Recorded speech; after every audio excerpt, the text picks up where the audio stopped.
Hey viewers, welcome back to our channel. In this video, we are going to learn about how to decrease mouse pointer speed in Windows 11. Right click on Windows Start button. Click on Settings. Click on Accessibility present at left side of the screen.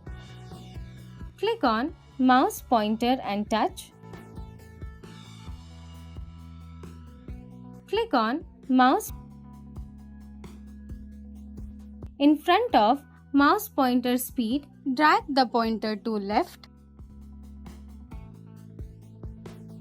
Now, your mouse pointer speed is decreased. Thank you for watching this video. Hope you liked it. And for more such videos, please like, share, comment and subscribe to our channel.